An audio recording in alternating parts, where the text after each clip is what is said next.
everybody, how we doing today? So it's winter time, so let's talk about what those changes are going to bring. So winter is here.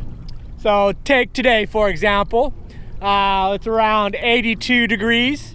Last night I got down to around 75, and that's our winters somewhat. It gets down occasionally, maybe hits the 60s. But in general, it'll be in the high 70s, low 80s, and then that nighttime dip a bit. Nice shark there. But let's talk about what occurs and how it affects the fishing. And just like usual, there's one common thread that I just keep repeating. The winds control everything, and that includes the temperatures. Today we've got a brisk breeze coming out of the north, basically that way. And I could tell, and that's the reason for the drop in temperatures. All that means is that the cold air from the mainland, the main United States, gets pushed south, and that's that cold temperature blowing down to us. Now, we don't get a huge residual effect where I've been told it's snowing up in parts of the US, all right? But we get, just like the hurricanes, we get those outer bands, and that's what we get. We just get that kind of a cooling effect that reaches down to us, drops the temps for about 10 degrees, and then after that storm passes the US, our warm temperatures from the Caribbean push back up, and we get back in the 80s again. But wind controls everything, and especially during the winter time. I don't even need to know the temperatures. When I see the wind changes from our normal southeast or east direction, and it goes from north to south, I know the temperatures are going to drop and things are going to change, and I have to change my fishing style or my plan of attack. So let's talk about the fishies. What happens with the fishies during the winter transition? Now, an overall thing to think about, specifically for the more inshore fish categories, is that the water temps are very susceptible to the air temps. They almost mimic each other because you're looking at a foot to 2 foot of water average on our flats. So it heats up quickly and it cools off quickly. So those cold overnight temperatures can really shock the waters there. And that affects our inshore species quite a bit. I'd say some neutral species like the mangrove snappers, you're gonna find around pretty much all the time. However, even they are affected when we get those immediate cold snaps where we get a 10-15 degree from low 80s to down to the 60s. Okay, everything in the shallow waters basically will vanish. I mean, in general, yeah, you might see one here or there, but in general, they don't like that, and they'll head out to deeper water where there's a lot more volume, which means it takes a lot longer to heat up or cool off. Or they might head out to the reef or outside the reef where the Gulf Stream will be pumping warm water through and find livable conditions for themselves rather than that 15 to 20 degree drop here on the shallows. But like I said, who gets affected? Like I said, the mangroves will hang around outside of the immediate shock. A fish that you'll see disappear definitely will be the bonefish. They don't like that cold because they're here specifically on those super thin spots. And when it gets below, I think the ratio is around 72 degrees and lower, then they disappear and they go for better water somewhere else. Permit, they tend to be a little bit more balanced in regards to the cold water because they're more of a deep water species that just kind of moves up. So they could deal with the cold a little bit better, so they'll still hang around. Tarpon, our main migration's already over and won't start back up until March, but there's juveniles and young adults all around year round. But when that cold shock hits, they'll go out for a few days. When the temperatures warm back up a little bit, then they come back. So you have to that'll affect your, I'm only here for a week, get a cold snap. Okay, those species are just gonna be gone for that short time frame. Maybe later on in the week when it warms back up, they'll come back, so you'll still have a shot at them again. What else is there? That's the kind of like the key sports fish. The outside pelagics, this is the great time for it because they come following the bait.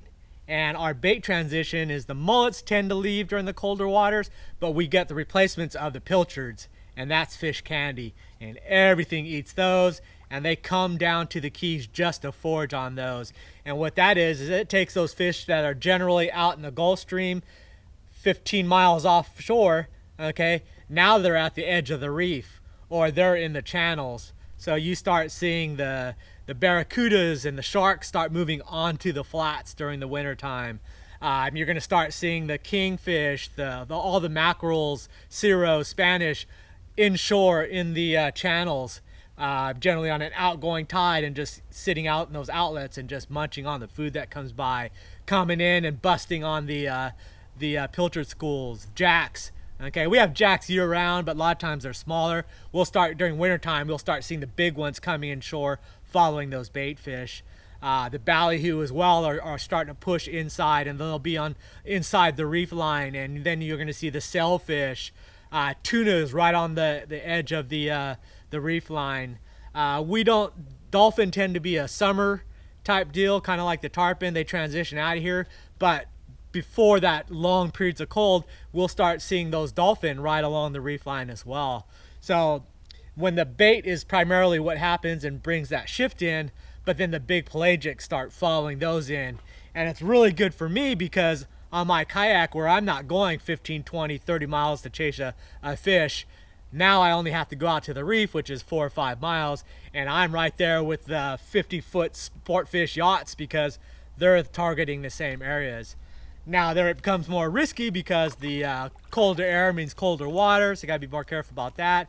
And you start seeing a lot more north winds blowing south, which means I'm on the leeward side, but my ocean is to my back, and if I have problems, that pushes me away from the island rather towards it, and I don't like doing that, but that's the transition. But everything keys on the bait that's around, and that's kind of what's going to affect me today. I start transitioning to bringing my cast net, spending a lot more of my day chasing pilchards, or starting my day with pilchards, and then kind of going from there. So that's kind of what you'll see with this winter transition. Like today, I'm sweating. It's like hot right here with the sun blasting, no clouds, no breeze. I'm on the leeward side. On that side, it's a lot cooler because the breeze running 10 to 15s from the north. But yeah, this whole Atlantic side inshore spots, it's flat calm. Hopefully there's going to be some pilchards around, and that's what I'm going to key the rest of my evening on. I finally found a school of pilchards there. They're mediums, nothing big, but definitely will take them. Hopefully they don't leave, and we can get to do some fishing. Ooh, big boy, lemon. Up on the flats. That school of pilchards I was showing you, I took too long trying to film a couple times and get the net set up, and they were just surrounding me, and then by the time I got the net ready, they had taken off and they left. So I found a little school here with about a couple dozen in this little pool here, but I'm going to try to throw on them. They're staying underneath this tree, which just makes it tough, but plus it's kind of deep there, but might be able to get them. Last ditch effort. All right, let's see if this works.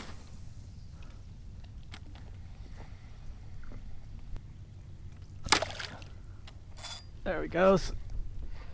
Oh, out of there.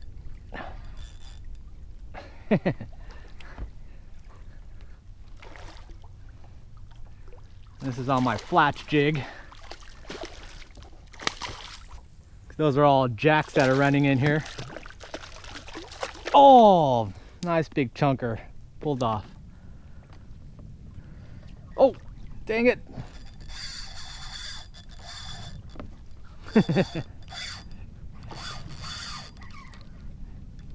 Don't lose my jig. Man, this guy's a bonkers.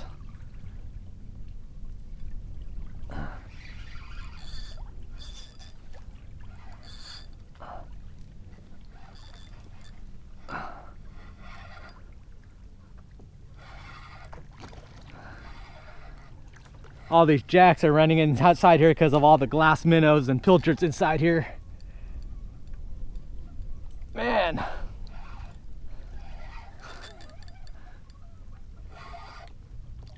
All his buddies there.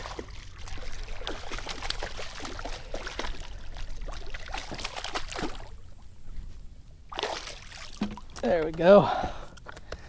Not bad.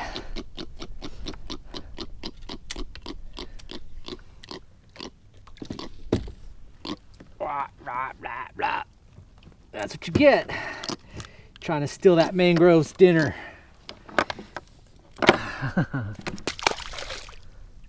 Well, there's pilchards all in here, but there are also thousands and thousands of glass minnows above them. So the glass minnows are on top and the bigger pilchards are on the bottom. If I throw my net, I'm gonna get a bunch of Christmas treed glass minnows. Plus I'm thinking I forgot I even had the paddle tails with me. That might be the better route to go. There's some decent pilchards in here, but like I said, I have to screw up my net. But I have a feeling what's going to happen is all this bait in the evening is going to flesh out and it's going to be a zoo out there. So I might hang around for that and throw this. Or if it clears up, I might throw a couple times if I can get some big ones without a lot of mess. Let's see if fish are out here waiting for pilchards and glass minnows to come out. Oh, nibbles.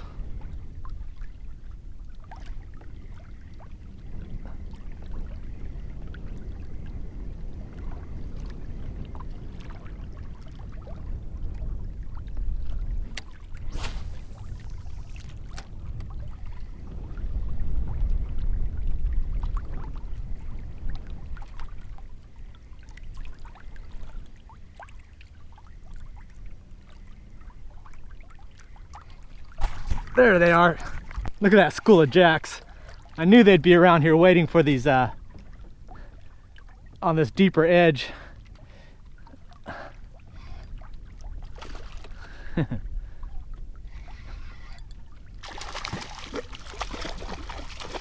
Yeah, he's not happy. I think he swallowed it. Oh no, he didn't. Give my jig back. Bam! Ah, the 4-inch paddle tail doing damage to the jacks. Oh, they love this bait. Especially when I see those pilchards like that, I know these things are going to work perfectly.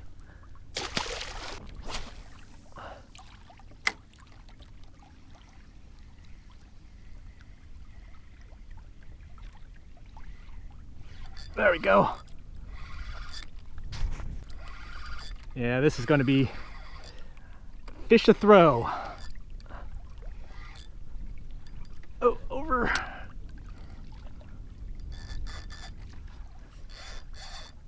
Ah, these jacks are a good test for the Esky. This is the medium weight.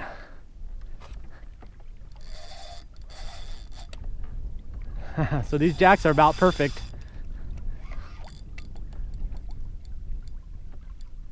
Now I see a big old shark come up.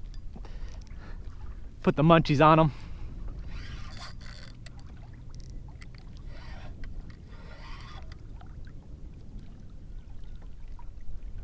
Man, these jacks.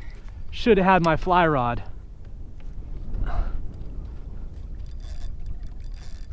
Golly. There we go.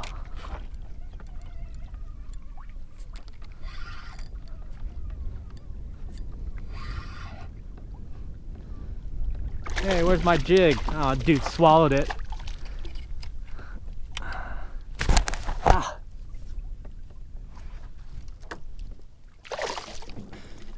Damn, they're loving it. Nice ones. That's how much they like that paddle tail. He swallowed it down to his gullet, so he gets to keep it. Out of here. See if they're all still gonna be here. Oh no. Yep, they're there. They're just waiting for it to ambush them. Oh, that's a mangrove. Nice. Well, that's a... Whoa, no. Ah, crap. There he goes. Yeah, how about that booger there? Again, going after the 4-inch pedal tail.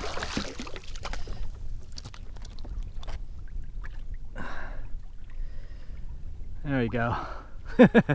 I think he wants it. You want to eat that for dinner?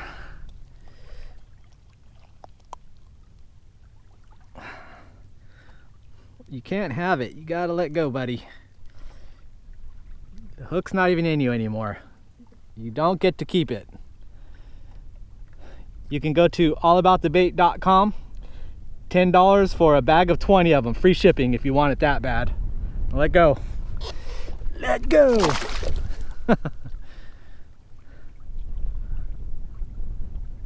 Alright, still good. So, strategy wise, I know that is lined full of glass minnows and pilchards. Those jacks are running up, even though it's real shallow, they're running up on the flats to go attack those and then running back in. But as the water is going, it's an outgoing tide, as you can see by the leaves going this way. It's going to get thinner and thinner and harder for them to get them. So what they're going to do is hang out in this edge over here, and in the evening time all those things start coming out into the channel to feed and migrate, and that's where they're going to get smashed. So I'm set up along this edge and preemptively throwing a early pilchard to these guys, or so they think, and they're just out here just waiting for them, and I'm just picking them off. Oh, I see them following it. They're there.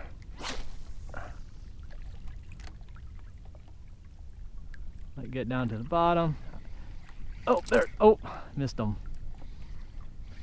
There it is. Just like that. Oh, shark got him. Shark got him. Oh, you son of a whacker. Oh. Dang it. Dang it, dang it, dang it. It's not a problem because I know this guy. He's got these 4-inch paddle tails and he sells them. But the key thing is that, like I was talking about earlier, the transition now is to a pilchard based fishing. I spent 2 hours trying to catch live pilchards, but just wasn't having any luck. But I've got these guys to supplement that, and they're basically the exact replicas of a large size pilchard, and with the jig head throw them out and they're just getting smashed. So great option to have. Definitely would recommend keeping a package of these just with you in case you can't get pilchards, or you run into these feeding schools. You don't need to try to throw a live bait. You could throw these a lot easier and multiple times and not get so time consuming trying to live bait up. So great alternative and cheap. 20 of them for 10 bucks. Free shipping. All right, we've got the silver. I do like the silver, clear water, bright sun like this. A little bit more murky water, evening times I would go with the gold. So, but otherwise, when you have feeding fish like this, it doesn't really matter. Yeah, they were coming after it. I think that retrieve needs to be a little bit faster. I'll let it sink down. If I throw along the edge, I'm more chance to get a mangrove. If I throw out more into the opening, and then I think those jacks are seeing it and going after it. Oh, there he goes. Watch out, there's a sharky out there. Oh. No. They're trying to eat that paddle tail out of his mouth. Oh, did he swallow it? Oh, no.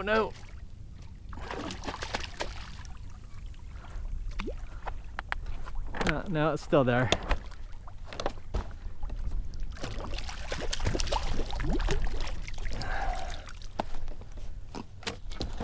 No! Perfect. Definitely great for rod bending action.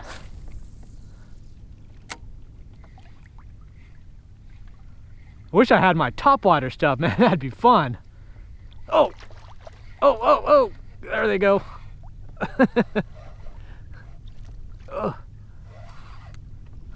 Oh, lost it.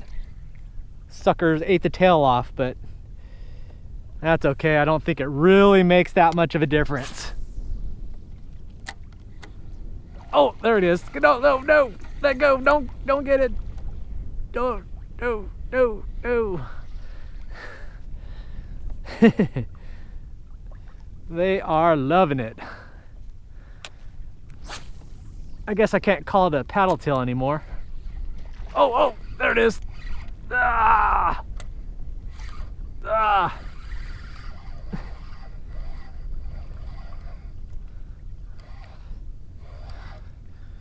Man, this would destroy that 8-weight fly rod if I brought it out. I think I might do that. I'll have to take a look at the weather. All right, so pilchard time. It's they'll start to become more and more prevalent all over. I'll be finding them in these cuts along this channel edges, but also just flooding the flats. You'll see them early morning, evenings, just look for the birds and they're just gonna be getting just hammered there. And with those come all the predators. I pushed the 4-inch paddle tails. I did a lot of testing last year with the 5-inch and it just does not work as good as the 4-inch does. You would think a bigger bait, bigger fish, more fish, that kind of stuff, but no.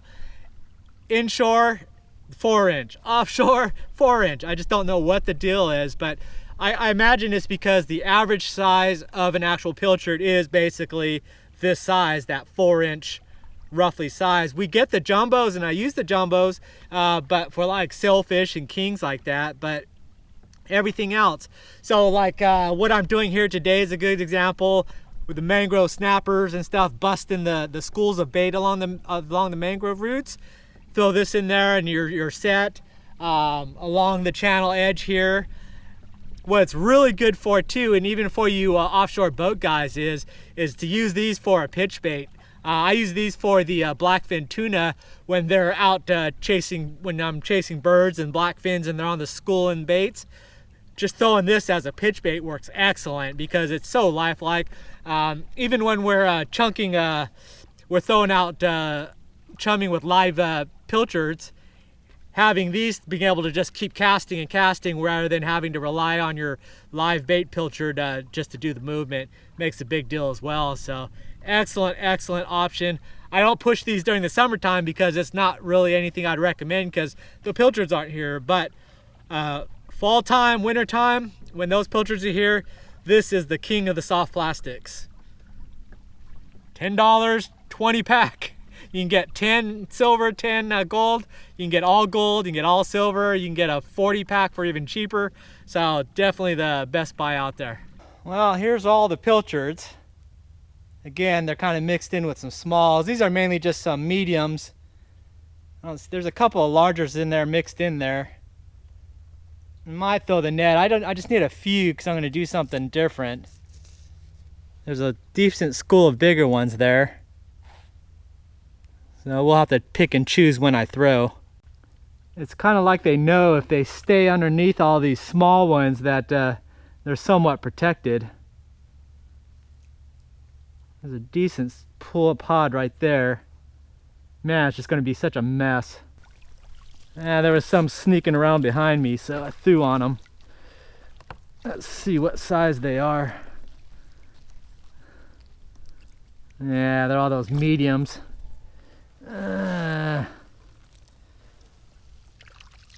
There's a couple decent ones, but yeah, too small.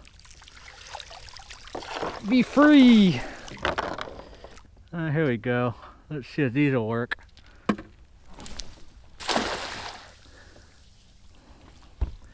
That is going to get a whole bunch. And lots of mediums. Oh, what the heck?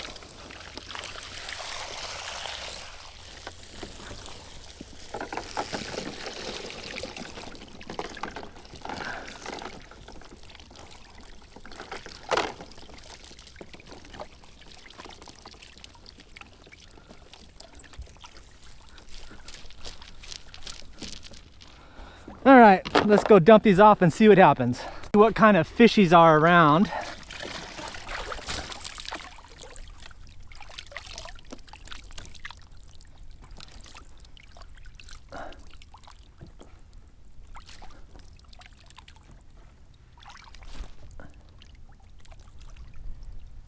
See if that wakes anything up.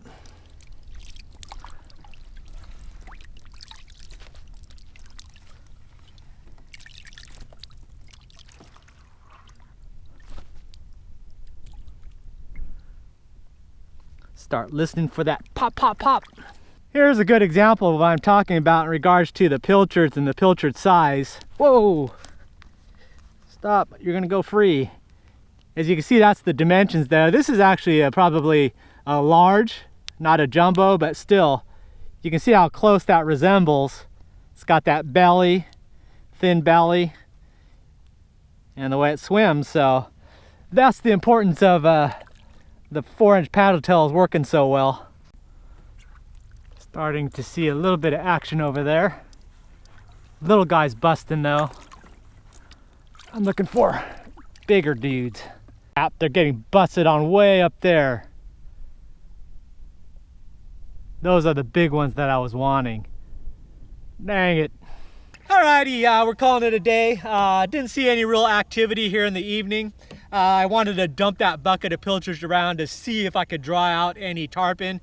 If I could see some tarpon busting, and then I'll go after them and I'll know they're there and put some effort into it. But if they're not, then really not worth the time. Later on in the season, not too long from now, I'll be doing the same thing but closer to the outlet, especially with the little bit larger pilchards. I'll bring my bigger tank, really load that up, and just bring my net out and start dumping them out and seeing everything that's out there just hanging out will start coming in. So I'm looking for the pelagics, kings, Spanish mackerels, Cero mackerels. There'll be nice sized mutton snappers on the bottom. Of course, the mangroves as well. Grouper. Just everything will start coming in because of those pilchards hanging around these mangroves and on the flats. Highly recommend if you're coming down to fish here in the Keys during the fall time frame. Pilchards equal fish candy. That's what they're honed in on, and you need to have some sort of artificial to go with that. Hey, if you can throw a net, you're golden, but if you can't, definitely think about bringing some paddle tails, hard baits, anything in that small 4-inch size range to match the hatch. I don't really recommend, you can get the big name brand stuff, but I went through probably about 10 of these soft plastics going through those jacks, from barracudas cutting them off, the jacks just ripping them up, and they just get hammered. Mangrove snappers as well, so they get beat up. That's why I purposely went after trying to find these old classic, old school soft plastic, dime a dozen. You can get them cheap, 20 of them for 10 bucks, and you can just burn through them and it's nothing. Versus you start spending $5-10 bucks in for a 5-pack of name brand stuff, and then it's like, yeah, you spend a couple evenings doing that and it gets expensive. But anyways, I hope you enjoyed the video. Thanks for watching, and I'll see you next video. Bye.